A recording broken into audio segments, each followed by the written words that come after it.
Alrighty, what's up everybody? Peter Gilmore here for this late night video. Once again, here on the Peter Gilmore YouTube wrestling channel, youtube.com/Peter Gilmore. Thank you all for watching. Make sure you like this video. Make sure you like the video. Hit the subscribe button down below.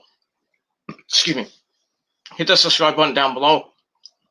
And subscribe to all my other channels, which are down below in the description box. And as always, friend me on Facebook, follow me on Twitter and Instagram. Share this video all over the internet. And don't forget to tap that bell, turn on all my notifications so you never, ever, ever miss an upload. Excuse me, and that's about it. So, like I said, like the video, subscribe to my channels, follow me on social media, share the videos all over the internet. But most importantly, tap that bell and get notified when I do a video so you don't miss out. Because if you do, well, too bad for you. And that's all I gotta say about that. Long day, almost midnight here in the Northeast. My head is pounding. The last couple of days, my head's been pounding. I don't know why. I'm drinking diet soda today, so diet soda right here. No alcohol, ice. Just took 2 ibuprofen, had some dinner, and watched NXT, and now I feel like I'm about to go to bed, but it is what it is. I'm gonna do this video and then probably lay down, maybe fall asleep after that, but we'll see. And that's it. All right. I hope everybody had a great Tuesday. It was okay here in the Northeast, like I said. Check out my video from earlier in the day. Down below in the description box, I talked about SummerSlam possibly being in New York City this year with fans at Madison Square Garden, the mecca of all sports. And talked about that. Possibly coming to New York. Still don't know yet. Hopefully by over the next couple days or maybe next couple weeks, we'll find out the location for SummerSlam. It could be in Phoenix. Could be in Las Vegas. It could be in Texas. It could be in New York. Or it could be in Florida. Who knows? And the official date is August the 22nd, I believe. So I got that. So I talked a little bit about that. I talked a little about what else I talk about. I forgot. So basically, watch the video down below, share it with your friends all over the internet, and smash that like button and smash that subscribe button down below. And like I said, hit the bell. And that's pretty much all I gotta say about that. All right. On this late Tuesday night, still late Tuesday night, May the 11th, still May the 11th as of right now. It's about to hit midnight. So as on this Tuesday night, May the 11th, 2021, well, if you watch, you're going to be watching this from somewhere else. It's going to be May the 12th, 2021. It is time for your late night NXT review for May the 11th, 2021 from the Capitol Wrestling Center in St. Petersburg, Florida. All right, now it's midnight here in the Northeast, so happy May the 12th to you, wherever you may be. And that's that.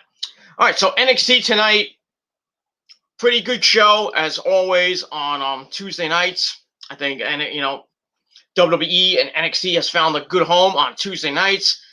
Ratings haven't been great for them. Barely getting around 700, 800,000 views. Really, there's nothing else on Tuesday night, and they're getting these kind of ratings. I guess that's,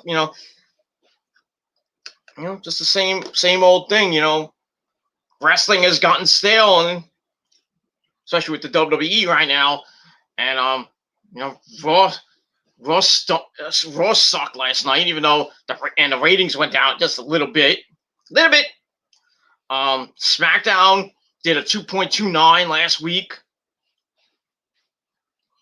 And so basically SmackDown's the better of the 3 shows at the moment. But it is what it is, you know. People just don't feel like watching wrestling anymore because it's gotten stale. Especially with WWE. AEW is barely getting over 1 million views now. That's that. Not a lot of people watch Impact, because even though it's on a semi-major network and Access TV, not a lot of people watch Impact. And with New Japan, you have to be subscribed to New Japan to watch New Japan, which is basically the #1 promotion in the world right now. And then you got Ring of Honor, which I don't know if it's still on Comet, but it's still on the Sinclair Broadcasting Network, or if you have Honor Club, which costs a lot of money, but it is what it is. So, I mean, not a lot of people have those capabilities to watch Impact or watch Impact or watch New Japan Pro Wrestling or Ring of Honor, and nobody gives 2 craps about the WWE anymore. And basically, AEW as well. So the state of wrestling right now isn't the same. Hasn't been the same since 2015, maybe 2014, maybe even earlier than that.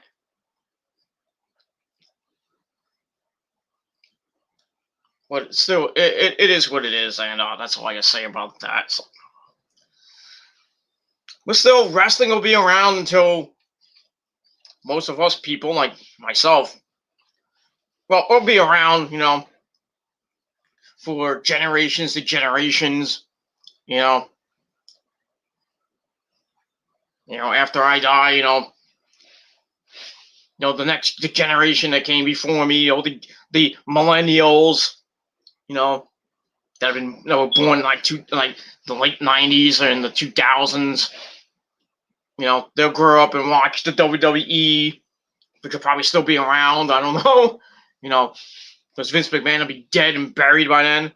Hunter and Stephanie will probably be owning the company, maybe with Shane and the McMahon kids. Because Linda McMahon will be dead too. So I don't know. In the future, like maybe 20 years or so.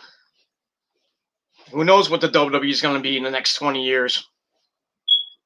Who knows what AEW is going to be in 20 years? I mean, they're already on year 2 with with Dynamite.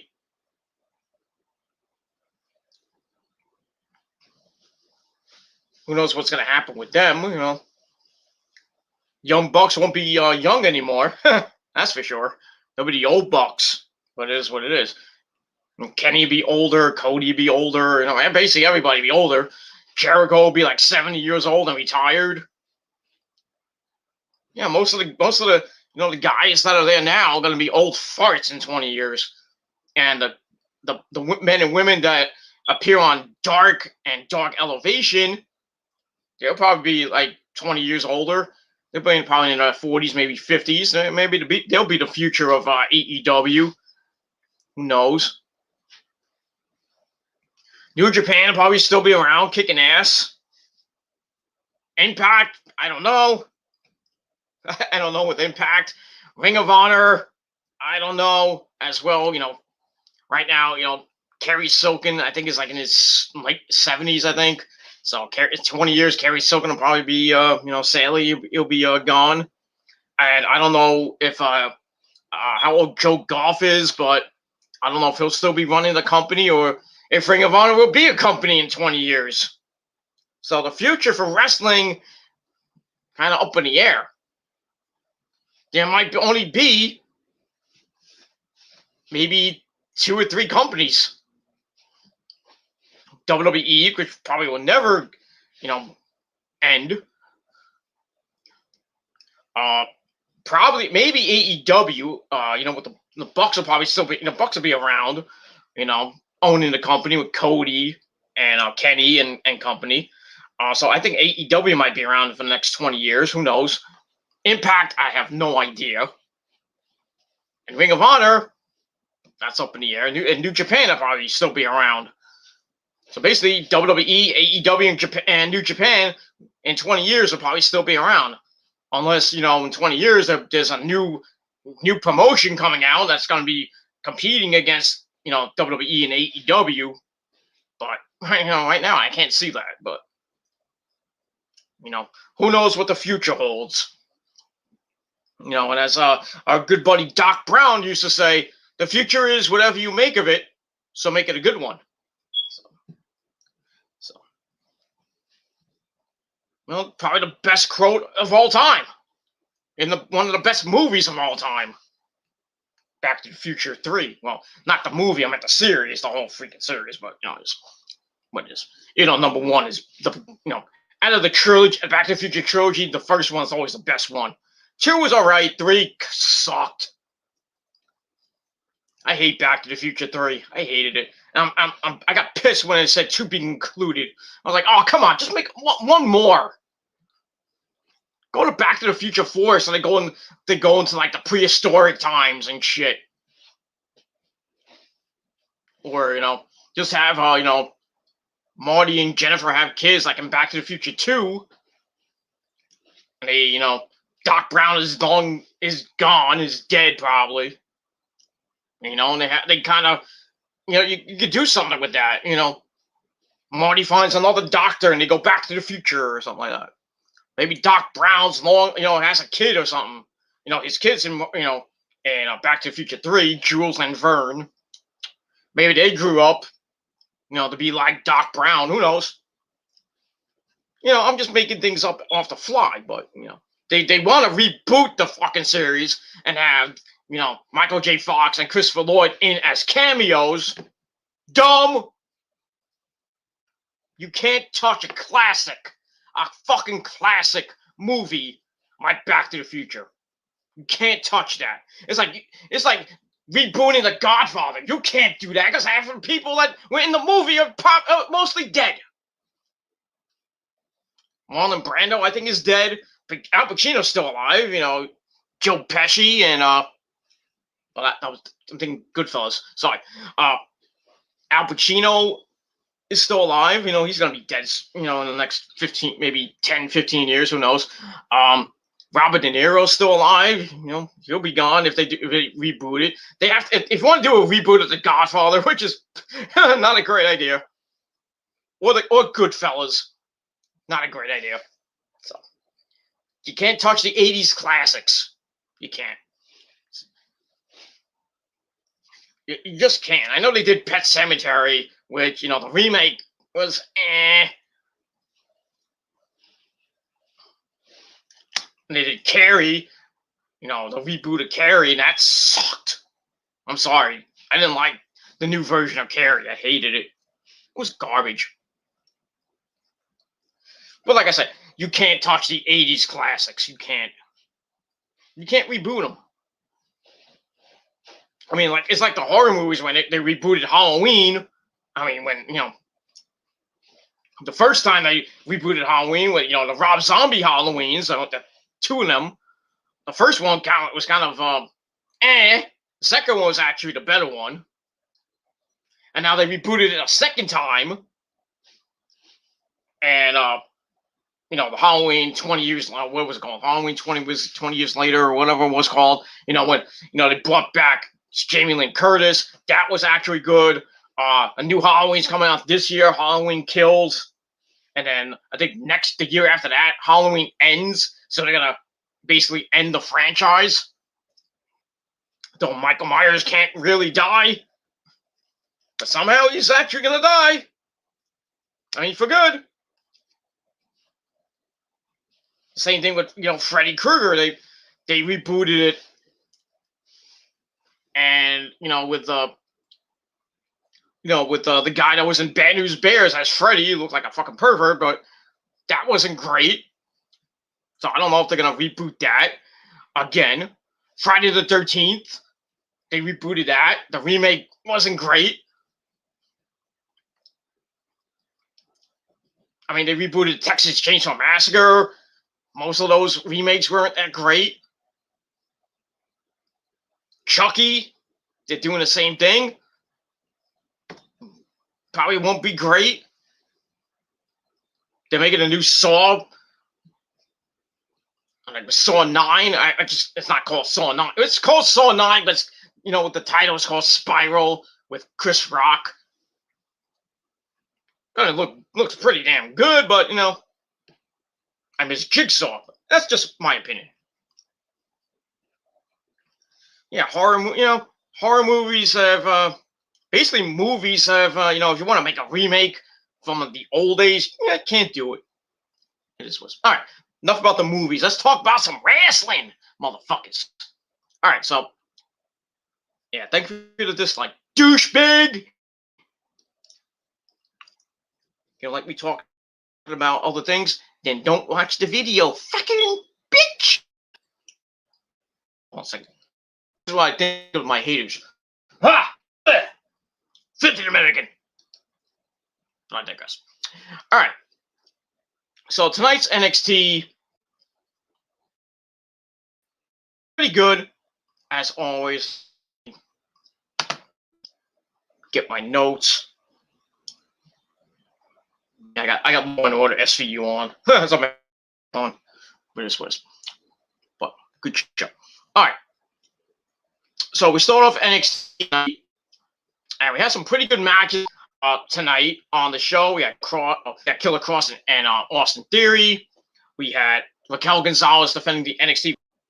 We also had what else? For the Cruiserweight title, we had Kushida defending against Santos Escobar in a 2 out of 3 falls match. Excuse me. I just ate. I'm sorry. I got all the stuff in my teeth. So we had a lot of good stuff on the show, and let's get to that. So we start the show with clips from the NXT Women's Tag Team Championship Street Fight last week between Shotzi Blackheart and Ember Moon taking on Candice LeRae and Indy Hartwell. And as we saw, Candice and Indy won the belts. So got that. We looked at Kushida's shocking win over Santos Escobar. And how their feud escalated after that. And then we got the 2 out of 3 falls match with Kushida and Santos Escobar. Then we're going to recap of the Raquel Gonzalez Mercedes Martinez feud. We're going to get that match coming up tonight. And the way Johnny Gargano and Austin Theory's attack on Killer Kross last week. So we have a lot to cover tonight. So let's get into it. So we start off right after that. We go right to the ring. Excuse me. With match number 1, Austin Theory and Killer Kross. Kross comes out. Well, Theory come out first. And then Killer Kross comes out with his fucking epic entrance and the lovely Scarlett Bordeaux at ringside. Who can, Scarlett can get the vitamins and more. But I digress. This match was all right. Kind of predictable winner here.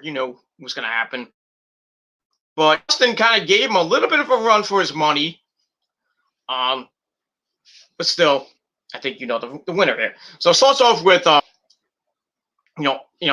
Austin Theory on the outside. Kross comes in doing his entrance and he's waiting in the ring. He's like, "Come on, bring it on, get your ass kicking for free. Let's go." And Austin's like, "I don't know if I want to do this." And Johnny Gargano's like, "Come on, Austin, you can do it, and I have faith in you. You can do it." So Austin's like, "Yeah, I can do this. I'll take an ass kicking, but I'll take it like a man." In the ring, and Deep ducks and Austin Theory launches into some strikes. Killer Kross pushes him off, goes for another shot. Austin ducks and hits a drop kick that basically crosses like puny drop kick. Then he kicks Theory in the corner and just goes to work on him, chucking him, launching him across the ring. And he just starts staring at Gargano. Then he runs at Austin. He dodged it, stops himself. And then Austin with a clothesline, crosses like puny clothesline. Then he turns inside out with a clothesline of his own. Then he continues to work on him, starts choking him against the ropes. Our referee's out and gets the 4, and Cross backs off because he's got 5. Then he starts mocking Austin as he trolls to Johnny Gargano. He's like, "Come on, go get him, go to Johnny, go!" And Austin's like, "Help me!" And then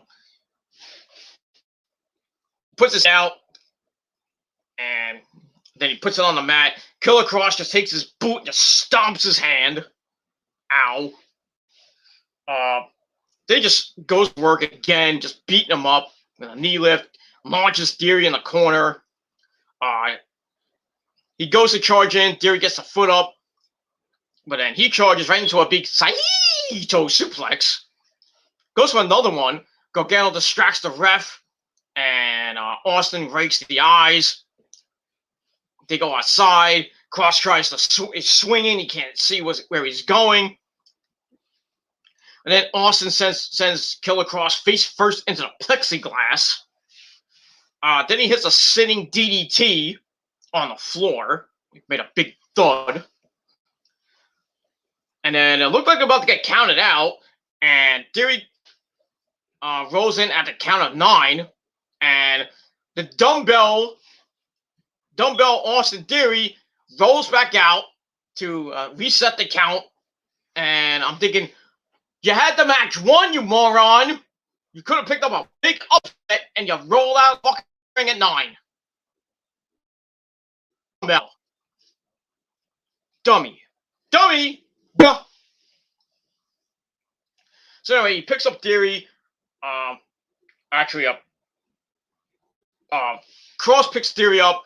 Goes to slam him into the ring post, but Theory moves, and Theory slides off. Cross goes right into the ring post. Ouch. Go back in the ring. Austin lays in some ground and pound punches, but Killer Cross stops that with a knee lift. Theory with Rolling Thunder dropkick and gets a 1 count out of that. Then we find out that Johnny Gargano will defend the North American title against Reed. I'll get into that a little bit later. Sorry, my nose is itching. And that's that. And then Theory picks Killer Cross up, hits a fallaway slam, but as always, Killer Cross no-sells it. Hits a Saito suplex, a Doomsday suplex. Then he hits another one for good measure. Then he loads up, and I think it's time for Austin Theory to lose. Tick-tock. It's over. Hits the big form to the back, and Theory's knocked unconscious. He locks in the straitjacket sleeper, and the ref's like, "That's it. He's out." And as Cross just staring a hole to Gargano as he has.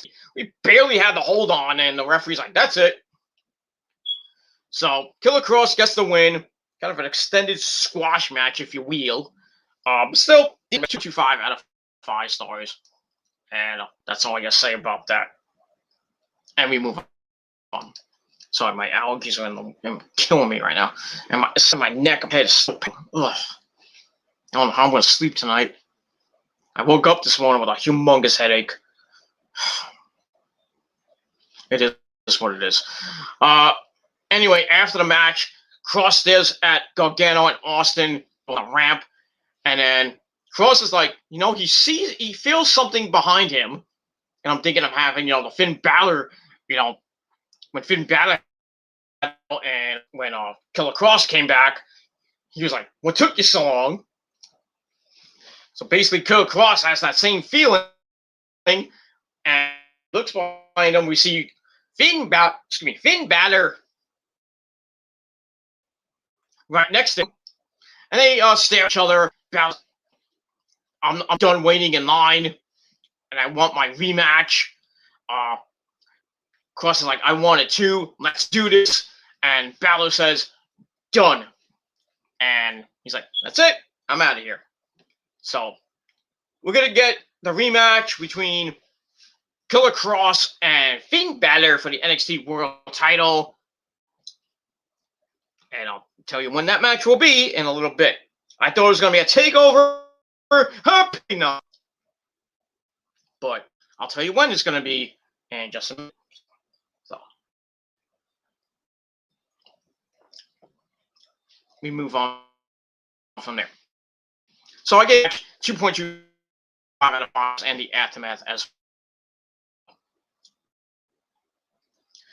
Then we go to a shot of Kushida from early in the day arriving for the show. We see NXT Women's Champion Raquel Gonzalez and her best buddy Dakota Kai arriving. So they're in the building from earlier in the day. We see Leon Ruff going into Mr. Regal's office, telling Regal he wants to compete. Regal's like, "I can't, after the beating you got last week from Isaiah Swerve Scott and company, you can't have a match, even though you're medically cleared." So Leon's like, "You want a match?"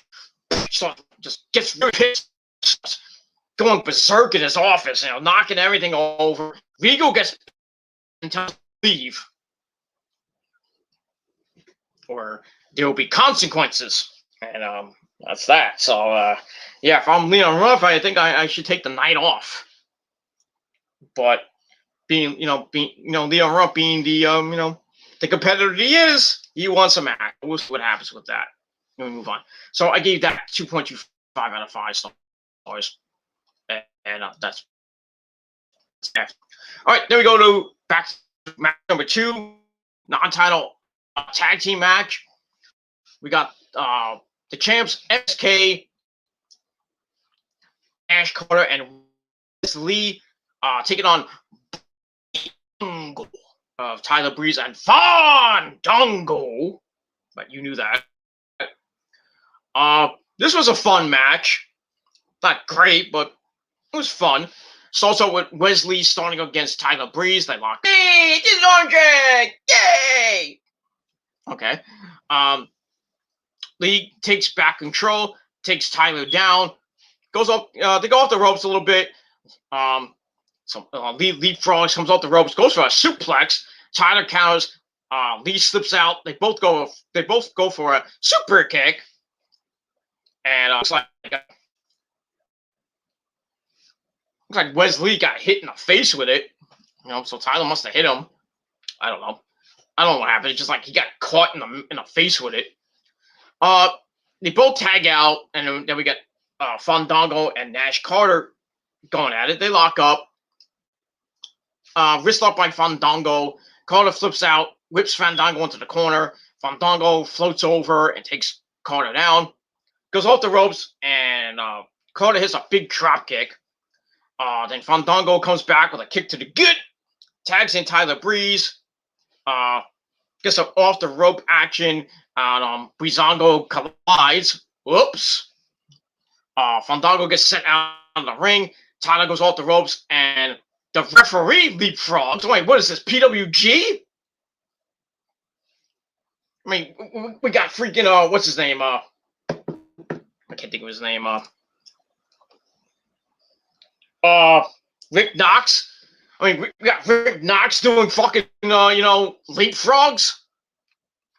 I mean, what is this? Like I said, what is this? PWG? Obviously, they must be watching those tapes. I don't know. But the referee leapfrogs. The fans go nuts. The commentators are going nuts. They're like, "Oh my god, the referee just leapfrogged. The referee gets involved. Leapfrog."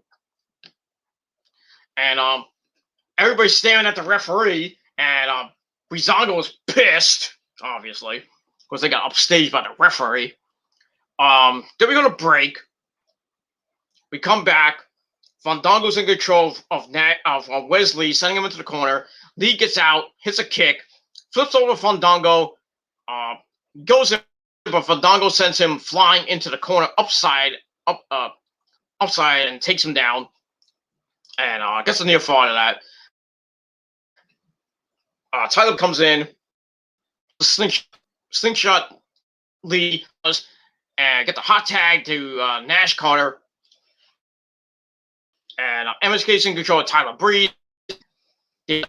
Flame, you know what that is. Get a pinfall. Fandango comes in, tackles Lee into the pin to break it up. And then all four men are down their knees. They go back and forth. They get up to their feet. Lee with an insignificant to Fandango, but Tyler Breeze with a couple of super kicks to both of MSK. He tags in Fandango, goes up top, looks for the last dance, that leg drop he hits. Carter's up, hits an uppercut on Fandango. Goes up top, looks for a superplex. Fandango fights back with Carter with a running knee. He flips to the apron, hits the golden triangle springboard moonsault onto both members of Breezango. And then they go back in the ring. Carter tags in Lee. Picks, Lee just looking Carter into a drop kick in the corner of Fandango. And then after that, Breeze gets control, goes for the Impaler, or the Unprettier, as they called it. But Lee breaks it up. They hit the transmission that looks like a heart attack, and they hit that finisher move. He flips over into a throwback. So they hit transmission 1, 2, 3. MSK gets the win. Pretty decent match. I gave 2.5 out of 5 stars, and that's pretty much all I can say about that. Afterwards, Breezango's not too pleased, but we have a code of honor between the two teams, mutual respect, I would assume. But we get that, and Breezango leaves, and MSK then goes in the corner, starts calling out Legado Fantasma, Raul Mendoza, and Joaquin Wild. So it looks like that feud is gonna start and probably have a match soon, or maybe at TakeOver, but we'll see. Because I haven't really formulated anything for TakeOver as of yet, but probably in the next 2-3 weeks, I think we'll get the matches for the June 13th show. And that's that. All right, we move on. All right, there we go backstage with Johnny Gargano. He's like, come on in, we're going. He's like, we're going. And I was like, yep, he's going to talk to Regal. So he goes in to Regal's office. He storms in there, and the door's surprisingly open. Gargano's pissed that he has to defend the North American title against Bronson Reed next week, and asks Regal why he hates him. Regal's like, I don't hate you. I actually like you. I actually got you that headband. I'm actually, you got the headband, and everything. So, I value you. You're the North American champion, after all. So, Johnny looks like he's not going to get anything from Regal. Regal's like, well, and you're still going to defend the belt. So, Johnny's about to grab something off the desk. Regal's like, don't you dare. After, Leon Ruff messed up his desk. So he's like, don't you dare. So, Gargano takes Regal's pencil, and it looked like Regal had notes on it. He had a notepad with notes on it. And I was like, well, was that the script? So takes the pencil, gets all mad, he breaks the pencil, and that's pretty much it. And then he storms out, and that's it. So, yeah. So Johnny can't get a break, and he's going to defend the belt against Bronson Reed. Sucks to be him. And that's that. So I gave that segment 2.25 out of 5 stars. And that's all I got to say about that. And we will move on from there.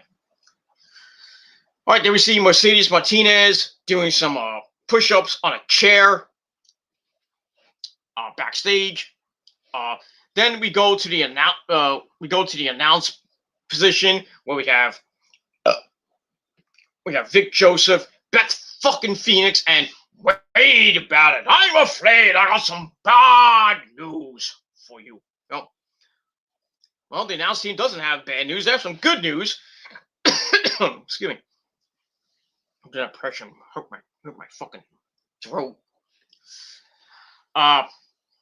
So we find out that the next takeover, like I mentioned yesterday and today, that NXT Takeover in Your House 2 will be taking place on June the 13th, and once again, it was hosted by Todd Pettengill, like it was last year.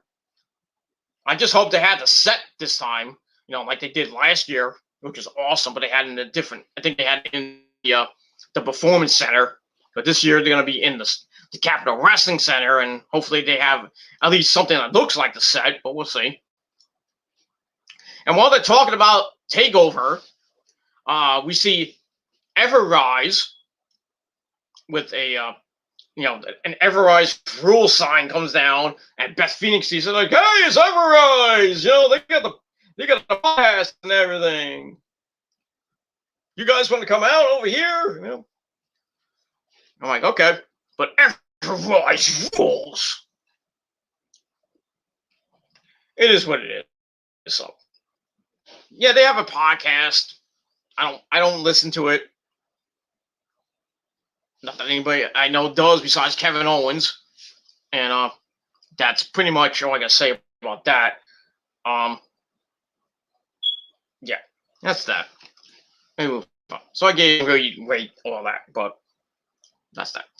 All right, and then so we go to break, we come back, we see Pete fucking Dunne and Only Lorcan go into the ring, and they get in the ring. Pete Dunne gets on the mic. Well, Pete fucking Dunne gets on the mic, and he's not happy that Killer Kross chose Balor before him, and he says, he doesn't blame him because he's the toughest challenge to his title, not Balor. Tells Killer Kross to keep ducking him, but soon the title will be his, and he's the toughest man in NXT. And then he throws out an open challenge to anyone in the back to step up. And basically no one was coming out. He's like, exactly. And then out of nowhere, Leon Ruff attacks him, and referees come out and they have to back him up. So I got that. So I gave that Pete Dunne segment 2.25 out of 5 stars. We'll see what happens with that. Then we get to match number 3. Pete fucking Dunne against Leon Ruff. Quick little match, another kind of an extended squash match. Starts out with Leon attacking Dunne. Gets flattened by Dunne, who lays in the punches. Leon rolls out, hits a kick to face. Charges, gets sent to the apron. Then he does this little Spider-Man thing on the ropes. But Dunne catches him and starts, manipulating the fingers and bending them back and all that other shit. Leon's screaming in pain. And then Pete Dunne with some right hands to Leon's face. Then he goes back to the manipulation on Ruff's hands. Ruff gets to his feet, starts fighting back a little bit, hits a springboard Hurricane Rana. Then he runs in, but gets thrown right into the ropes. And Pete Dunne with a big clothesline. Then a kick to the spine, and more joint manipulation. And then a stomp to the elbow. And then Pete Dunne wraps Ruff's arm in the rope, starts twisting it. Then he just like disrespects Leon by slapping him in the face. Then he does it again. Leon starts fighting back with some kicks to the back of the head. Leon gets up, hits a missile drop kick, so it's gaining some momentum. Goes in, but Pete Dunne hits an enziguri. Then he throws Leon into the ropes. Ruff spins out, hits a big kick. Then he goes up top. He leaps off, but Dunne decks him right in the mouth. Then locks in the head scissors. And then just starts boom, boom, boom, boom. Lays him out.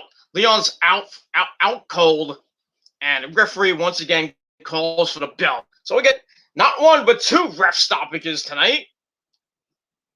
And that was it. So match was all right. Gave 2.25 stars. Pete Dunne gets the win. Obviously, Leon should have just stayed home. But I think William Regal's gonna probably be pissed off at him next week. But we'll see.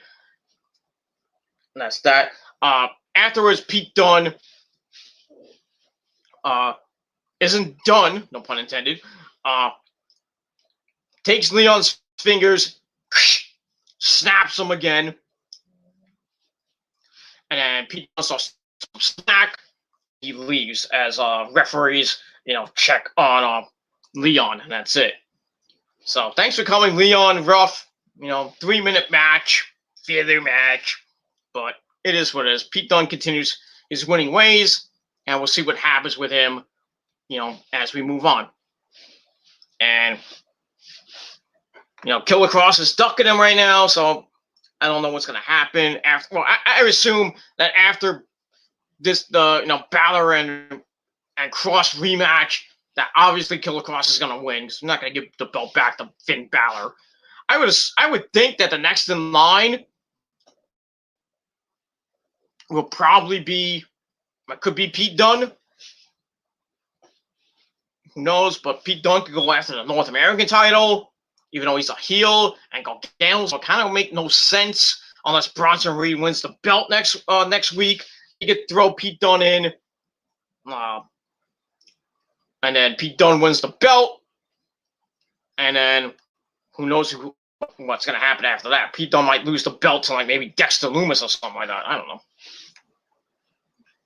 I'm just going, it is what I'm kind of agreeing with what JD said tonight, but not to step on his toes or anything, but I kind of agree with what JD said. What Pete Dunne should be doing. And I kind of agree with him, but it is what it is. That's that. So we'll see what happens with Pete Dunne over the next couple weeks, and that's that. All right, then we get a video with Legado del Fantasma, all of them, Santos Escobar, Joaquin Wilde, and Raul Mendoza. Cut a promo, and Escobar says tonight the title is coming home. He says Kushida is only champion because he likes him, and says tonight the championship comes back home. So kind of repeating himself, but it is what it is. So we'll see what happens in the main event, which I'm glad it was the main event, even though they're going back and forth. It was going to be the main event tonight. I think they made the right choice for the main event since it was a 2 out of 3 falls match. They didn't put the women's match at the end, but that's that. We'll see what happens with Santos Escobar and Kushida. So pretty decent 5 out of 5 stars, and that's pretty much it. All right, then we see Raquel Gonzalez getting ready for her title match against Mercedes Martinez. Dakota Kai is there. She's hyping her up a little bit. And then we go to break.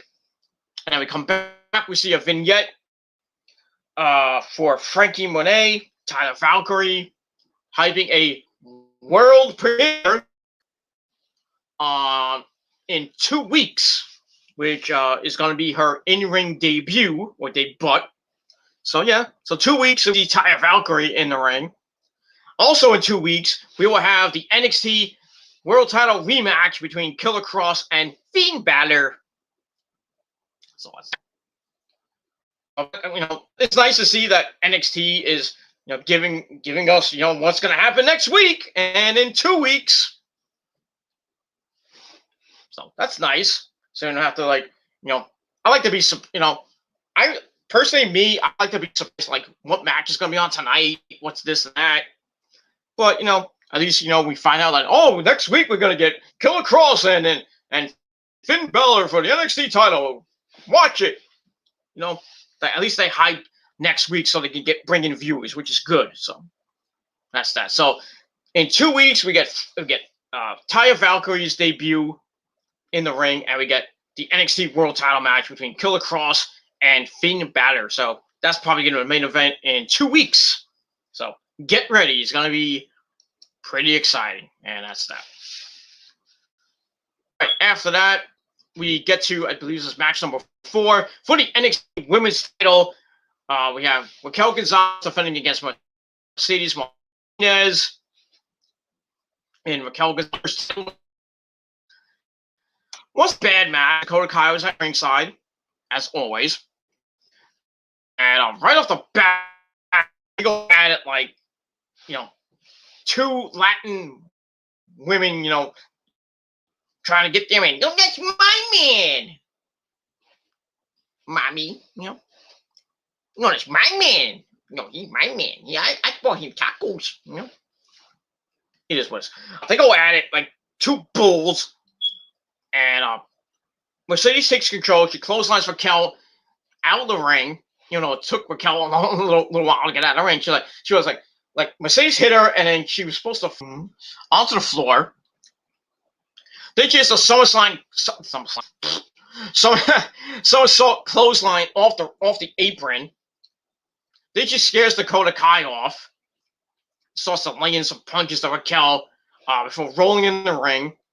And then we go to picture-in-picture. While that's going on, Raquel takes control with some punches, throws Mercedes into the corner, stomping a mud hole in her ass. And then sends her across the ring. She locks her when Mercedes almost gets out of it, she slams her. Then she starts choking Mercedes in the ropes for a 4 count because she got 5. Starts punching her, but Mercedes battles back, starts to kick Raquel in the corner, then hits her with a hard right hand, sends her into the ropes, and the champ ducks and comes back, levels Mercedes. Then she hits a big power slam for a near fall. Then Raquel with a big suplex and for a near fall. Then she starts wrenching on the neck of Mercedes Martinez until Mercedes Martinez gets her foot on the rope to break the hold.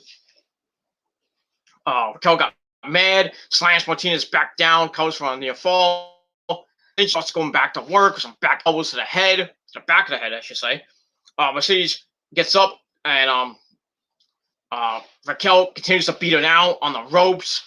But they go back and forth after that. And then we're back to live action. Raquel hits a big time clothesline for a near fall. She sends Mercedes into the corner, and Raquel hits a splash, an avalanche splash in the corner. Then a power slam for a near fall. Then she locks in a chin lock. Mercedes gets out of it, her feet, hitting Raquel with some strikes. Then Raquel pushes her into ropes, comes off, and then Mercedes comes off with a weird shove to Raquel, followed by some mounted punches until Raquel has to get her off of her. Mercedes goes out of the ring, comes right back in, locks in a 1921 sleeper, and Raquel slams her twice into the turnbuckle to break the hold. Well, trying to break the hold, but Mercedes holds on. Raquel then grabs Mercedes, puts her on her shoulder, but Mercedes slips out to control.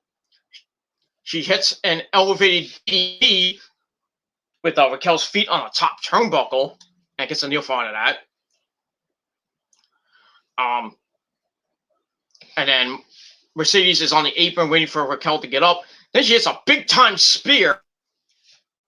And both women are on the floor. Referee starts counting, gets to 6 before Mercedes brings it back in the ring. She goes for a near fall. Then they go back and forth as they start getting up. Mercedes takes control and just starts beating the crap out of Raquel Gonzalez. Comes off the ropes. Raquel hits a power bomb into a snake eyes on the ropes.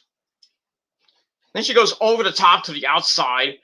Raquel goes outside, sends Mercedes, puts her on her shoulder, charges her right into the ring post, brings her back in, goes for a near fall. Raquel picks her up. Mercedes with a jawbreaker, and then starts beating her up. Comes off the ropes into a big clothesline from Raquel and another near fall. Then Raquel with a backbreaker for a near fall. And she's getting kind of pissed. She doesn't, she's like, I want to win the match. I don't know what to do. Goes for the I think she calls it the Chicana bomb Ghana bomb, or whatever she calls it. Goes to the choke bomb, basically. Mercedes rolls out, hits a knee to face, then a fisherman's buster for a 2.5 count. Then Mercedes with some knees to the jaw. She backs up, charges in, but Raquel with a big old boot. Then she hits the one-arm power bomb, the choke bomb, and she gets the cover. 1, 2, 3. Raquel Gonzalez picks up the victory, retains the NXT Women's title. Pretty decent match. I gave 2.5 out of 5 stars. So Raquel defends in her first defense, retains the belt, and we'll see who's next for Raquel Gonzalez. So I don't know who might be next. Now a lot of people saying, Dakota Kai is the #1 contender now. I don't know. Could be Zoe Stark, Toni Storm, maybe Io when she comes back from wherever she is. Besides my bedroom, but because she is my third wife, after all. So who knows? But I think down the line she's probably gonna beat them, and I think there's a date with Frankie Monet probably in the next couple months. And I think the one to beat Raquel is probably going to be either Taya Valkyrie or maybe Dakota Kai. But we'll see what happens with that, and we'll move on from there. And that's it. All right, there we see Isaiah Swerve Scott and his posse show up, and the cameraman up down. And then AJ Francis helped him up. He's like, "Okay, we're sorry." And break, so we're gonna probably hear from them. All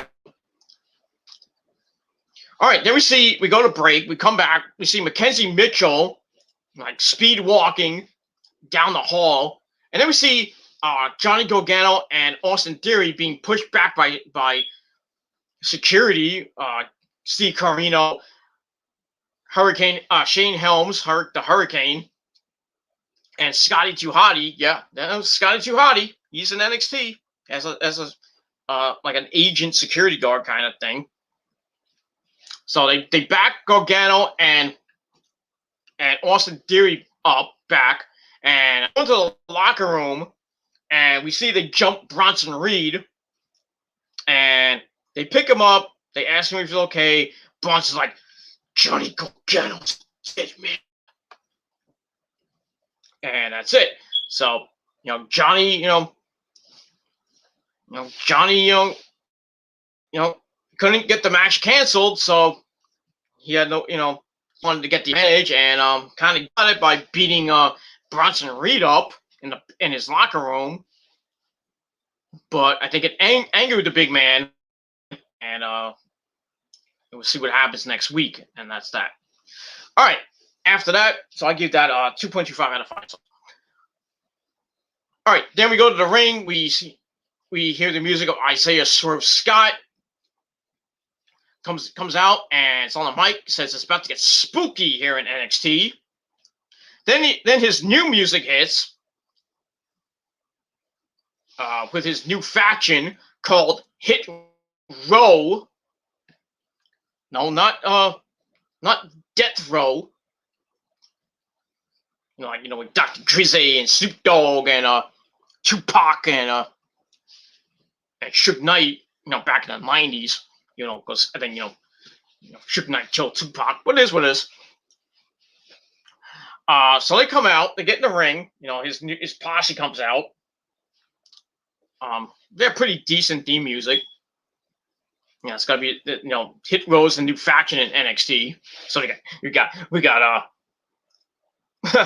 we got Legado del Fantasma, we got Hit Row, we got The Way, and that's pretty much it. So we got a new faction. We need more factions in wrestling. So anyway, Isaiah comes out with AJ Francis, Brianna Brandy, who looks like Bianca Belair, without the the long ass whip hair. Comes out with her. It looks like Bianca Belair with dreadlocks. But anyway, and then Ashanti the Adonis next to them. So they get in the ring.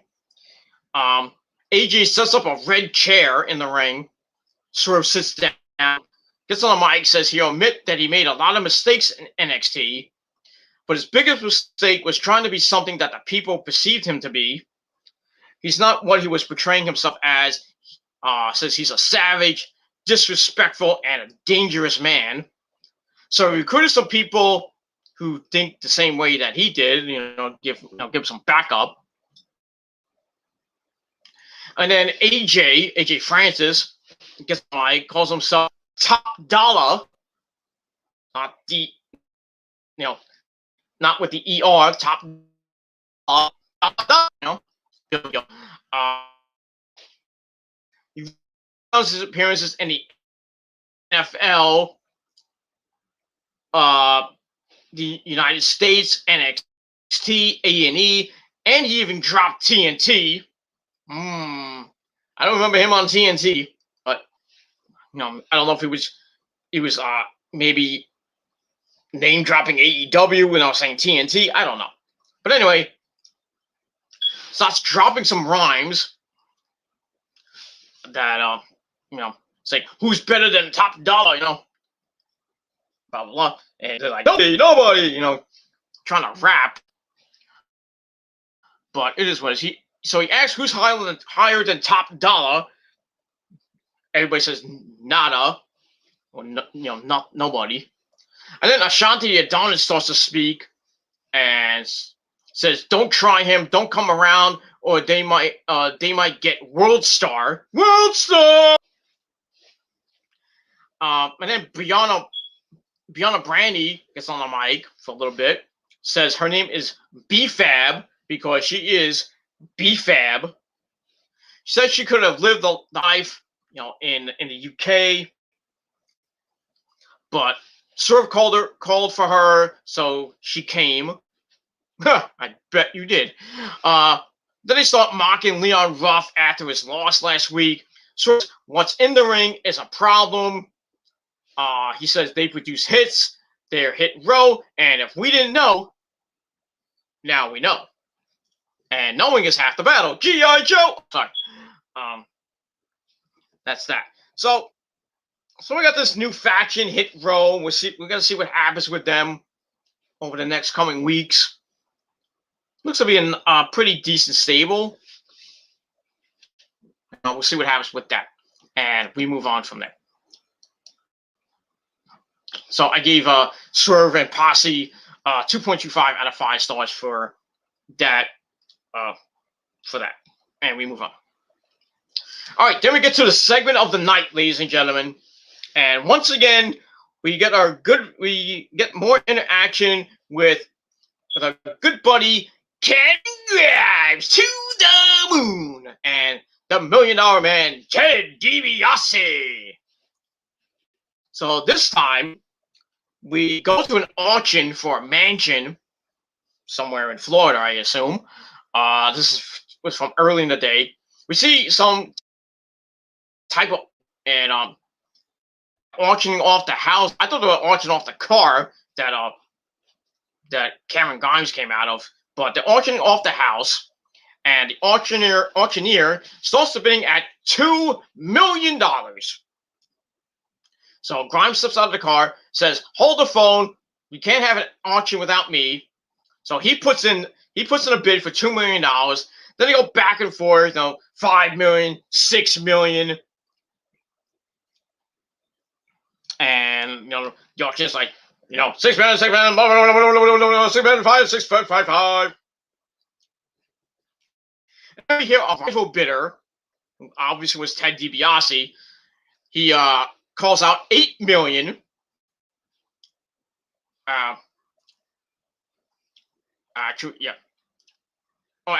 Sorry, I take that back. I went over my notes. Then we see, Cameron Grimes and a rival bidder, obviously Ted DiBiase, going back and forth with bids. Cameron Grimes goes up to $8 million. He's about to win the bid. And then we hear a bid for $20 million. And the auction closes the bids, and the winner is this bidder, the mansion, don't even know. So Cameron Grimes turns around to see who it is. Ted DiBiase does his ha laugh, and Grimes is like, "Damn it, Ted DiBiase!" Blah blah blah. Starts freaking out. Why are you having me? What is wrong with you? You know, why must you be torturing my life? You're ruining my life. You're wasting my money. So he's like, "That's it, Ted DiBiase, you and me right now." And Ted's like, "Well, I'm an old man. I'm not gonna fight." So he says, "If I said it once, I said it a million times. Everybody's got a price for the $1 million man." And then he says, "You're no $1 million man." And then he puts the paddle that you bid with in Grimes' pocket. Then laughs again, and he leaves. And then Cameron Grimes just loses his mind. He's like, "Daddy Beyonce, no!" That's it. That ends that segment. I laughed my ass off to the segment. I mean, these guys. I'm glad Cameron Grimes and Ted DiBiase are doing segments. I don't know if it's going to lead to Ted DiBiase coming back to the WWE as a manager for Cameron Grimes. I personally don't know. It'd be nice, for at least give Cameron Grimes something. Maybe have an influence like Ted DiBiase as a manager. And who knows, if they get together, I could see Cameron Grimes go to the moon and possibly get the North American title. But we'll see what happens with that. So, like I said, 3.5 to 5 stars. Loved it. And we'll see what happens next week with these two crazy individuals. I know that's all I got to say about that. I can't wait for what happens next. And that's it. All right, we move on from there. All right, we go to a break. We come back. We have Zoe Stark cutting a promo about how she was a fan of Toni Storm when she got to NXT, but she stopped performing and started talking. Then she says she knows Toni doesn't like her, but it's because Zoe is she's hungrier than Toni. Then she says next week we're getting a rematch. So they're gonna have a match next week between both of them. That should be fun. Zoe says it'll be a victory for her because she's a wrestling machine. Why is everybody saying they're wrestling machines? Brian Cage is the machine. I mean, Zoe Stark's calling herself the machine. I'm a wrestling machine. It is what it is. So next week should be some good stuff next week. I mean, you got North American title match with Bronson Reed and Johnny Gargano. And now we got this match, Toni Storm and Zoe Stark. I believe it's the second match the second match they had because Zoe won the first one. So this is the second match with a rematch. We're going to get that next week on the program. Should be some good stuff, and we'll see what happens with that. So I gave that 2.25 out of 5 stars, and we move on. All right, then we get to our next match that was announced early in the day. We had the video on WWE.com on the Facebook page and the YouTube page with Oni Lorcan and Kyle O'Reilly in the parking lot. Oni challenges Kyle. Oni wants to beat up Kyle in the parking lot, and Kyle's like, well, let's do this in the ring. So we get to this match. Match is all right. Pete Dunne's at ringside, and pretty good. They circle each other. They lock up. Kyle and Oni are backed into the ropes. We get a clean break a couple times. Oni backs Kyle in again. Goes for a shot, but Kyle ducks. And then Oni still locks in a head scissors, which Kyle slips out into the chin lock. Oni gets up, backs Kyle into the corner. Kyle fights back, locks in a headlock. And then Cool Kyle with a shoulder block, but Oni fires back with an elbow to the throat, sends Kyle hard into the turnbuckle, and he starts going to work on Kyle. And then they get up, they go through the ropes. Kyle knocks in a leg scissors until Pete fucking Dunne gets a little bit too close for her. Kyle slips to the floor, chases after Pete Dunne, which allowed Oni Lorcan to attack him from behind. As we come back, Oni is beating him now with some ground punches. Gets off Kyle, hits a couple big time chops, and then another one in the corner for good measure. Kyle fights back. Oni with another shot. Kyle comes back with a punch, then a kick, but he gets caught by Oni with an elbow to the leg. Ow.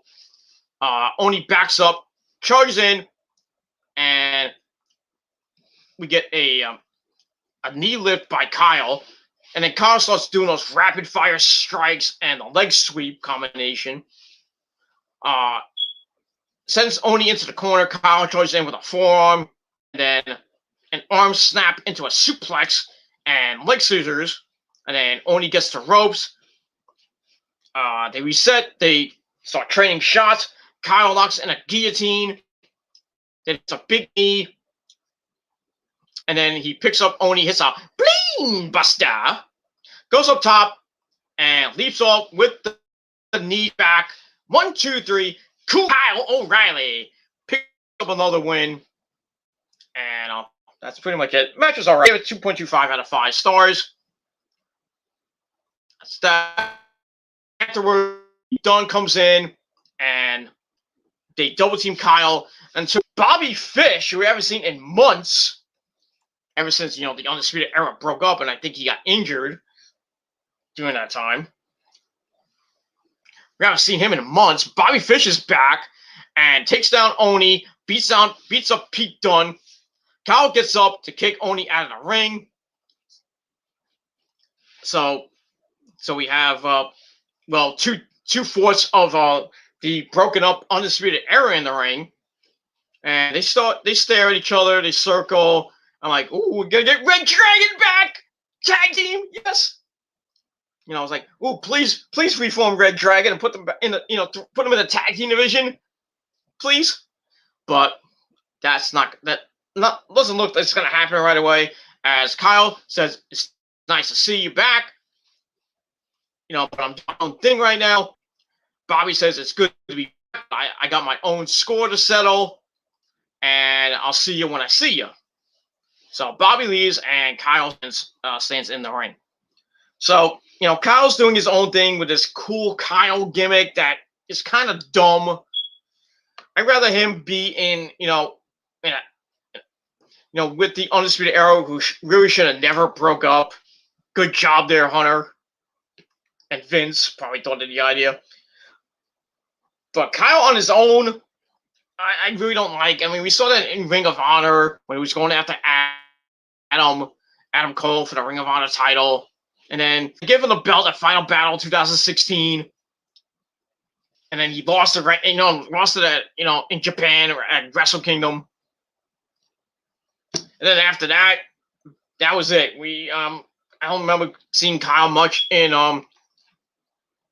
Ring of Honor after that. And then when Adam Cole, when they came into NXT when Adam Cole debuted at TakeOver Brooklyn. I think it was the second or the third one.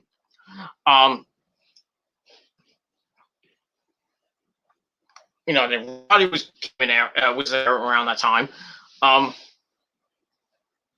They won the tag team belts. Kyle was looking great. And then he kind of, during that time, before they broke up the Undisputed Era, Kyle goes after Finn Balor for the NXT World Title. We all remember what happened with that. He lost in a great match. And I think at New Year's Evil, and then the rematch before New Year's Evil, and then the rematch, he lost again. And then after that, they had the whole thing with the Undisputed Era break up. Then they had the match with Adam Cole at TakeOver Stand and Deliver. And then after that, Kyle O'Reilly comes out with this Orange Cassidy-like gimmick and kind of looks out of place. But now that Bobby Fish comes back, like I said, I was hoping that they would reform Red Dragon, go after the tag team belts. But it doesn't look like that's going to happen any goddamn time soon. But we got the year is still about almost halfway through the year, so I would think by the end of the year we might see Red Dragon back and as a tag team, go after the tag team titles and win them for maybe the fourth time. But we'll see. We shall see what happens with that. And that's it. So I gave the Aftermath 2.25 out of 5 stars as well, and that's pretty much it. All right, then we get a weird-looking vignette for Candice LeRae and Indy Hartwell, the new NXT Women's Tag Team Champion.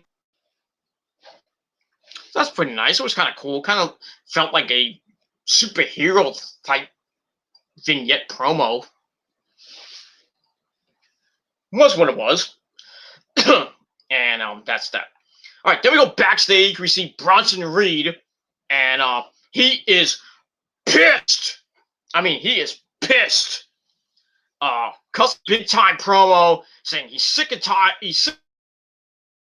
Johnny Gargano and Austin Theory and the rest of the way.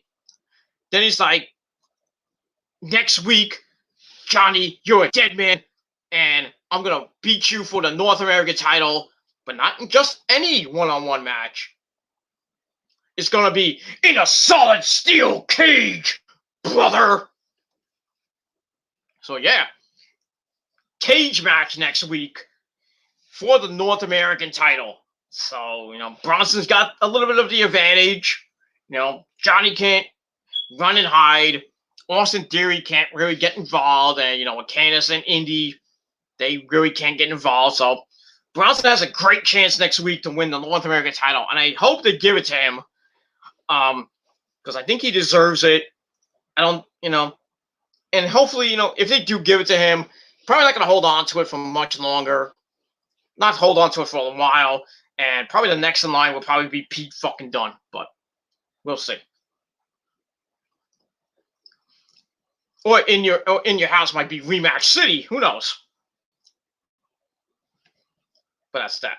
So I gave that 2.25 out of 5 stars. And that's it.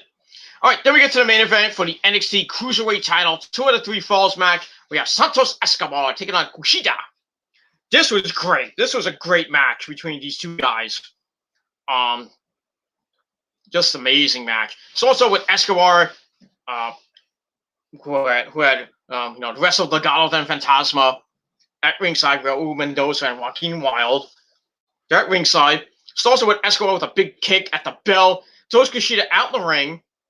And then we see Joaquin Wilde and Raul Mendoza trying to attack Kushida. But then we see MSK come in, and they start beating the crap out of each other. Referees have to get involved, to get some decorum and get this match underway. Well, not underway, get it back under control. So they send Legado del Fantasma and MSK to the back. We see Kushida hit a top rope flippity-dippity-doo on the Santos Escobar. As we go to break, we come back. We hit with the first fall. Escobar hits a big dropkick on Kushida, goes for a near fall, locks in a leg submission for a little bit, picks Kushida up, backs him into ropes for a knife edge chop. Then he puts Kushida on the top turnbuckle. Hits him with a big shot.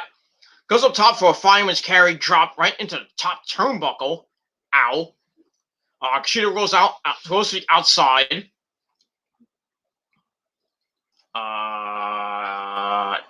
Goes to the outside onto the steps. And then Escobar locks in a modified Boston Crab to choke Kushida against the ring post for a 4 count. He's got 5. Back in the ring, Kushida sweeps the leg down all of a sudden. But Escobar stays in control, locks in an elevated surfboard, Then he turns it into a modified camel clutch, fuck him in the ass and make him humble. And gets a near fall out of that. Starts beating Kushida in the corner. Kushida fires back, gets cut off, and Escobar chokes Kushida in the ropes for another 4 count. Then he starts beating up Kushida in the corner, backs up, charges in for the double knees to the chest. Then he starts punching Kushida, gets him up on the top turnbuckle. Kushida pushes him off. Escobar goes right back in, takes control, climbs up again for some punches, and does some like yeah, Eddie or showboating. Puts Kushida on the top, climbs up top again,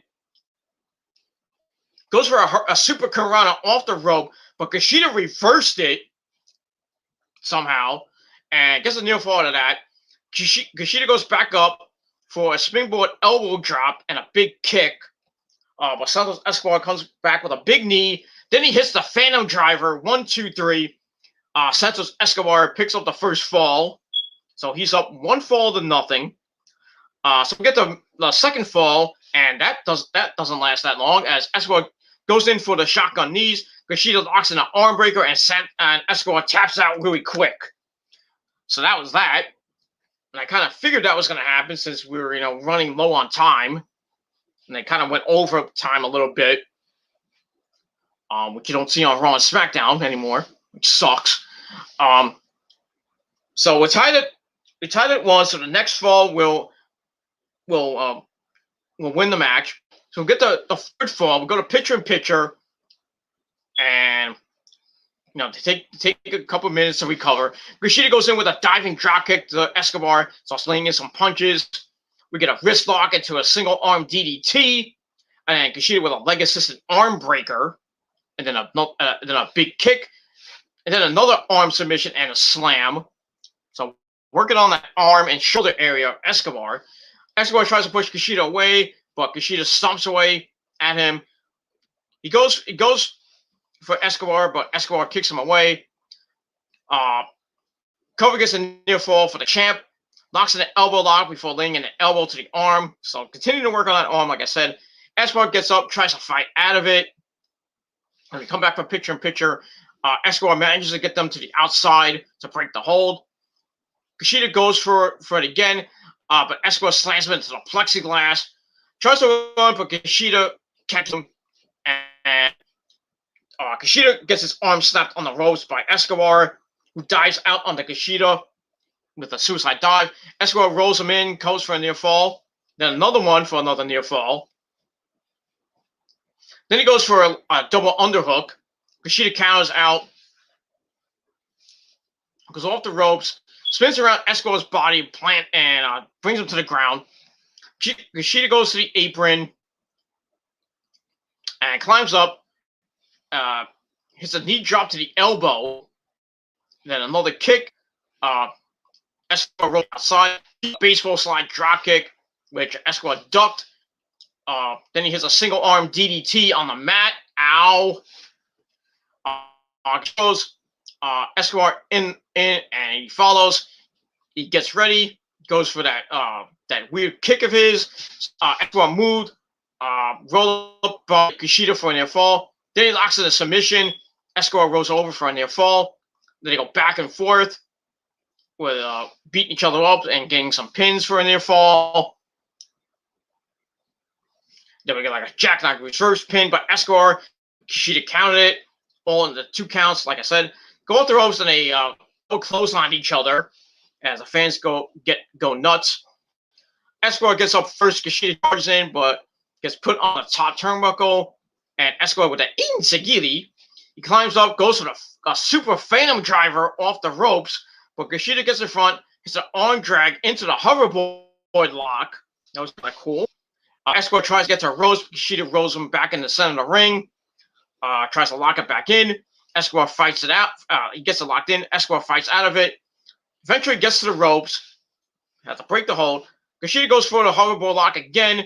Escobar backs him into the ropes. Kushida steps out, hits a big-time suplex into the turnbuckle. Ow. Then he hits a kind of a Northern Lights suplex, kind kind of a weird looking suplex. Like he had like a Northern Lights breaking suplex. And he had like a hold of his arm as well. Kind of weird looking suplex. Goes for the cover. 1, 2, 3. Kushida picks up the win, retains the Cruiserweight title in a pretty damn good match. I gave 3.5 out of 5 stars. This could have been on TakeOver, but it is what it is. So great work by both men. Good storytelling. Just amazing match. Amazing match, but pretty damn good match. So Kushida gets the win over Santos Escobar, and once again retains the Cruiserweight title. So that's that. Afterwards, Kushida celebrates in the ring as Escobar goes outside the ring, and he is pissed. So I don't know what's going to happen with them, or Kushida's going to move on from Santos Escobar and go on to his next feud, which I would assume might be with Isaiah Swerve Scott. Who knows? And that's it. So that ends. Sorry about that. So that ends a pretty good episode of NXT for tonight. So some good matches. Great segment with Cameron Grimes and Ted DiBiase. Great main event for the Cruiserweight title. Good women's match between Raquel Gonzalez and Mercedes Martinez. The debut of Isaiah Swerve Scott's the in-ring debut of Isaiah Swerve Scott's faction Hit Row. We got that. Killer Cross beat the crap out of Austin Theory. Finn Balor came in and asked for his rematch. Killer Cross accepted. We're going to get that in 2 weeks, along with Taya Valkyrie's in-ring debut. So, got a lot of good stuff tonight. And next week and the week after that looks to be pretty good. Like I said, next week we got Bronson Reed and Johnny Gargano in a steel cage for the NXT World Title. And I think that's it for next week, I believe. And then after that, the week after that, we got, like I said, Taya Valkyrie's debut. And then we got for the NXT World Title in a rematch from Stand and Deliver, Killer Cross, and Finn Balor, which should be a hard-hitting affair. And we'll see what happens with that. And I think 2 weeks after that, I think a week or two after that is TakeOver. So we'll see what's going to happen either next week or after that. Probably after that, because they got a hype TakeOver, and then we got to get the matches that's going to be on the show. And I assume there's going to be like as usual 5 matches with some like promos and shit like that. But so we'll see what happens in the next coming weeks as we start building to the next TakeOver show in your TakeOver in Your House 2. And that's all I got to say about that. So pretty good show tonight, and we'll see what happens next week on the program. So my final rating, 7.25 out of 5. Almost 7. 7.25 out of 10 stars. Pretty good. I was almost giving it a 7.5, but still pretty decent. 7.25 out of 10 stars. Let me know what you guys thought of the show in a comment or a video reply down below. Let me know what you guys think about NXT tonight, and that's or anything else in the world of professional wrestling. And that's that. So thank you all for watching. Check out my video from early in the day, my SummerSlam video about possibly being held in New York City at Madison Square Garden on August the 22nd, or it could be in Las Vegas, Phoenix, Texas, or maybe in Florida. Who knows? But we'll see what happens with that. So check out the video. Link is in the description box. So after you watch this video, go back to watch that video and all my other videos as well. And like those videos if you want. If you're a first timer here, you want to go way back. All my other videos from this year and last year or the year before that. But if you're new here, like I said, hit that like button, smash the like button to death. Share the video all over the internet. Tell your friends. Have them subscribe to this channel and all my other channels down below in the description box. And if you're on social media, friend me on Facebook. Follow me on Twitter at the Twitter link down below. And hit me up on Instagram. You can send me a DM if you wish. On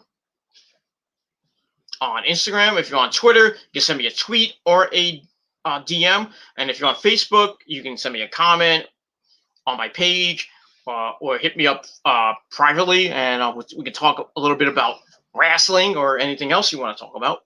And that's pretty much all I got to say about that. So once again, 7.25 out of 10 stars for NXT, and we'll see what happens next week on the program. And that's it. All right, everybody, thank you for watching this video. I'm going to finish up my lovely drink of Diet Coke. Maybe have a late night snack. Maybe watch a little bit more TV. And probably go to bed because I got a lot of stuff to do tomorrow and Thursday. A lot of stuff to do. I got my day off tomorrow, so that's good. But Thursday and Friday I gotta work. So tomorrow I got the day off, so I got to do a couple of things. But it is what it is. I gotta do some laundry. Gotta do a little bit of yard work I meant to do today, but I was so fucked up today that I couldn't do it. So gonna try to get a little bit of yard work done tomorrow, and then on Thursday I gotta do some shopping. Gotta get some more food before the missus comes home on Monday afternoon or the evening. So she still misses you all and loves you all, and all you haters, that don't like her and call her names and all that shit. Well, fuck you. And she says fuck you too. She loves you all anyway.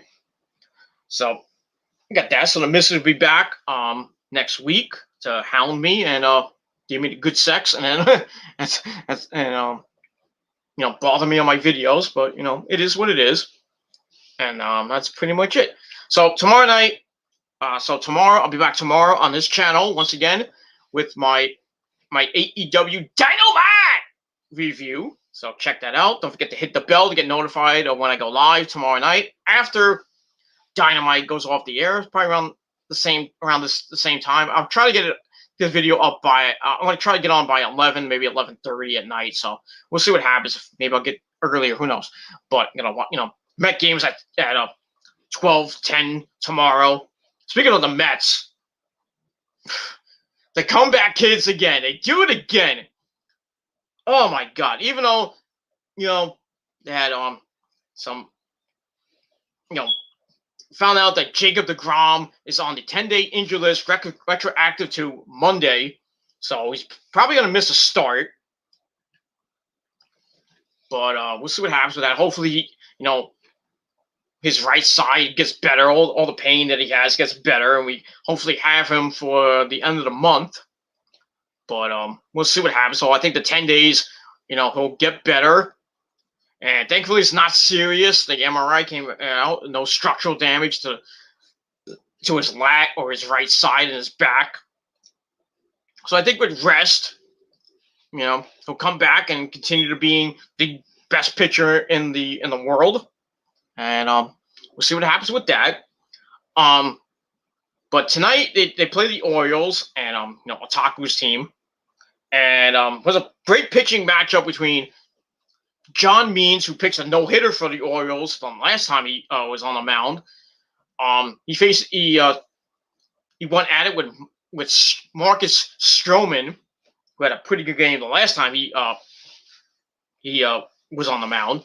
They had a pitcher's duel for about 6 1/3 innings, and then the Orioles get a run. And then I think the pitcher after that, and I forgot who it was. I think it was Trevor May. He gives up another run after that. There was a point in the game where I think it was the seventh inning. Guy hits a ball. I think it was the 8th inning. I'm sorry. Guy hits a ball. I think it was Trevor May was on the mound. Guy hits a rocket into the gap in right center field. Yeah. And we had a center fielder, Albert Amore Jr., who was in the was starting in place of Brandon Nimmo, who's still on the injury list. He's coming off, I think, this weekend or early next week. The guy has a shot to the warning track. Amore catches the ball and runs face first into the wall. Ball comes out and still in play. Guy goes to third, and Amore looked like he was knocked the fuck out. But thankfully he didn't. I don't think he's seriously hurt. He might have got whiplash or he got something. I didn't hear any what the update on is as of yet. But he might be going on the injury list. McNeil might be going on the injury list or might be taking a couple of days off because he came out of the game with leg cramps. I thought it was a hamstring because he hit a single to right, trying to stretch it into a double, but he got thrown out. He came up short, got tagged out, and then he came out of the game. And I thought it was he tore his hamstring, but he walked. Luckily he walked off the field, so maybe he tweaked the hamstring. But he said it was cramps, so maybe he was dehydrated. I don't know. So I don't know what's going to happen. I would think McNeil's not going to play tomorrow. I think he's going to take the day off, maybe come in as a pinch hitter. Who knows? But with the extra day off on Thursday, as they fly down to Tampa Bay for the weekend series with the Rays, hopefully we get McNeil back. I don't know about Almora. He might go on the injury list if he's hurt. I don't know. Just the Mets don't need to get people hurt right now. But it is what it is. But they were down 2-0. They get runners on base, and a good buddy Conforto knocks in a run to make it 2-1. And then I don't know who came in the ninth. I think it was La Familia, which in Spanish means you shut them down. I shut you down because I am La Familia. So he comes in, pitches a scoreless ninth, and then in the ninth, I think it was Villar gets on base, and it's 1 out, and then Dom Smith comes up, hits a dunker into center field. Luckily, he didn't get caught by a sliding right fielder, but drops in for a hit. And I think it was Kevin Pillar was on first. So Dom Smith hits the single. Guy goes all the way around to score as the throw comes into home and gets away from the catcher. Villar goes to third. Dom Smith goes to second. Make it second and third with 1 out. Tie game 2-2. So I'm like, fly ball or a single wins the game for the Mets. So I think the next guy walks. So they load the bases for our, the man who has no hits and a fielder's choice to score the running run. He walked to win the game, and then he got a fielder's choice to win the game on, I think it was Friday night. No, he won the game with a fielder's choice on Friday night, which was an amazing comeback as well against the Diamondbacks. With Lindor hitting a home run to tie it up, and then our good buddy Pat Mazeika, or Maz, as they call him now, the new Maz, not Mazzilli, but Maz. He comes up and he hits another little dunker, another fielder's choice, and They win the game 3-2. Mazika, they celebrate. Mazika gets his jersey torn off for the third time. And the Mets win their sixth straight. 6 in a row for the Mets. Break them up. First place, New York motherfucking Mets. Oh, yeah. I love it. Let me just check something real quick on my Mets app. I know. Shut up. Ding, your food is done. All right, so the Mets go to 17-13 on the year. Let me just check the standings. See, I think the Phillies lost tonight. No, they won tonight. Shit, I forgot about that. So the Phillies won tonight against the Nationals. So the Mets are still one game up in the National League East. Tough division right now, and it looks like between as of now, the Mets and Phillies are like going back and forth with first place. Atlanta's kind of still there, but I think they're fading a little bit. Sorry, JD. But it is what it is. The Marlins are starting to fade. Nationals are starting to fade. I think they're 4.5 games back now. The Mets. So right now, the only team that the Mets, it looks like it's going to be maybe a 2, maybe 3 team race in the National League East as we get to the end of May and into June. So the Mets and Phillies, going to be battling for the next couple of months with the Braves, of course. And we'll see what happens with that. But Mets got a little bit of injuries here and there. Like I said, DeGrom's going to be out for a start for 10 days. Nimmo's on the injury list. I think he's coming back soon. I don't know about Almora yet. He might go on the DL. McNeil, I don't know what's going to happen with him. If he's going to, like I say, he's probably going to be taking a day off tomorrow since it's an early 12-10 start. Then probably be in the lineup on Friday night. But, monitor him. Hopefully, it's not nothing serious with his legs. And,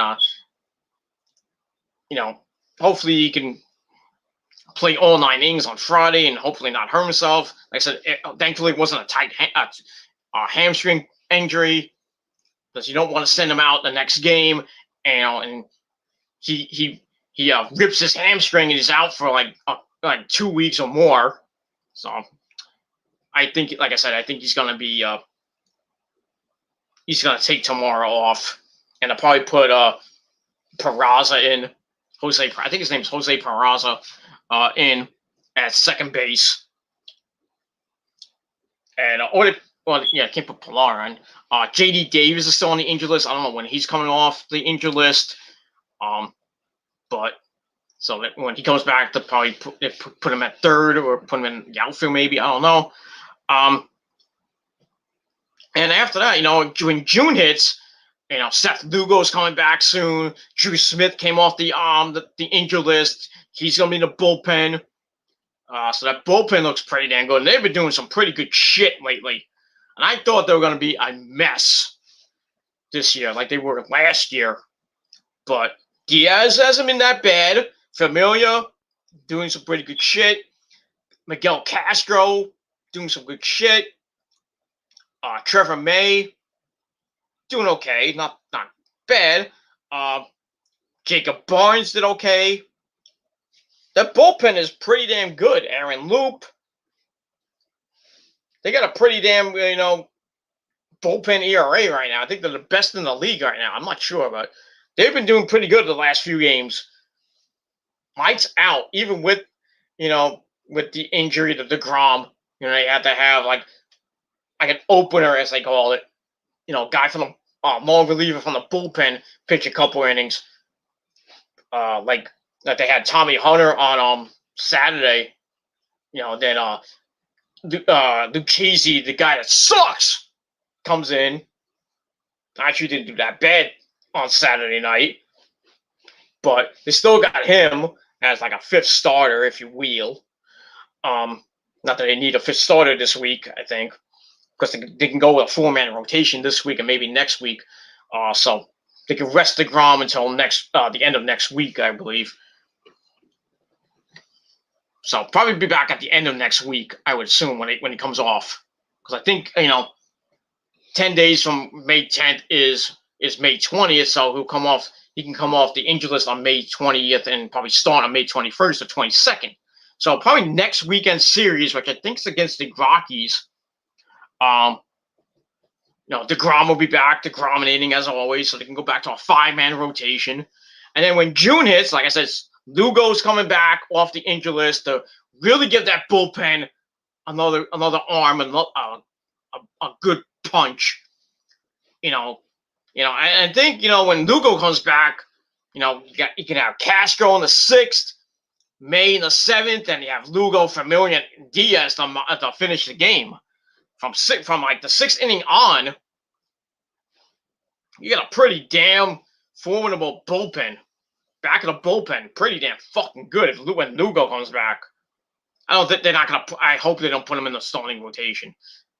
I really hope not, but because Carlos Carrasco is coming off the DL, even though he's on the 60-day DL, so I think by middle of June, maybe early July, he might come off and get into the rotation, which will make it even a little bit stronger. Noah Syndergaard is going to come off the injured list, so put him in the rotation. I don't know who he can take out at this point, because you're going to have DeGrom, Syndergaard, Carrasco, Stroman, and probably Taijuan Walker as number 5. So, then you worry about where's David Peterson going to go. I would think he'll go to the bullpen, or you put him as a slot 5 starter, or a long reliever. You can put him in the bullpen as a long reliever. That'd be okay. And then with Chasney, probably go back to the minors. And then you really don't need a guy. You got your main 5, which was supposed to start the season. And when Carrasco and I think Syndergaard come back to join the rotation, that rotation looks deadly. If Dory when he comes back and he gets back to the Syndergaard from 2015, where it was him, DeGrom, freaking Matt Harvey, the Mets had a pretty damn good starting rotation back in 2015 with Bartolo Colon. When I don't always wear cologne, but when I do, it is always Bartolo Colon. So we had him. I think John Neese at the time before he got traded, I think. So the Mets get those guys back, that rotation is going to be pretty damn good. If Syndergaard can get back to what he was in 2015, with DeGrom, the best pitcher in the fucking league, the best ERA in the league, in the National League, I should say. And with Carrasco, hopefully, Carrasco can come back and be healthy and pitch some good games. And with Stroman, who's getting a little bit better here and there, he had a great game tonight. Great last game. The game before that, he had a good game. Tonight, he had a good game. Gave up that run, but it's okay. Didn't get the win, obviously, but still pitched a pretty damn good game. If Stroman can get back to what he was earlier in the season, and then with Taijuan Walker has been doing, he's good. He's been doing pretty good, kind of up and down a little bit. He had a good game last game. I think that starting 5 for the Mets. I think they could do some good shit. And with that lineup they have right now, not the best lineup in the world, but with Alonso and Conforto and Lindor heating up, I can't wait for that. Met looks some like good shit coming up for the summer for the New York Mets. But we'll see what happens with that. All right, that's it. All right, everybody, thank you for watching. I'm Peter Gilmore signing off for this late Monday night. Thank you for the dislike, you scumbag. Go suck a big fat Yankee cock. and then you can suck my cock after. And then your mom can suck my cock, and your girlfriends can suck my cock. So, thank you for the view, fucker. And that's all I gotta say about that. Jealous, you're all jealous, and you can't do a thing about it. So, kiss my ass. Because you can't do any, you're not gonna take me down, and you're not gonna do a thing about it. So, bite me, motherfuckers. Alright, thank you for watching. I'm going to sleep. And you should too, motherfuckers. And that's all I gotta say about that. So thank you for watching. I'm out.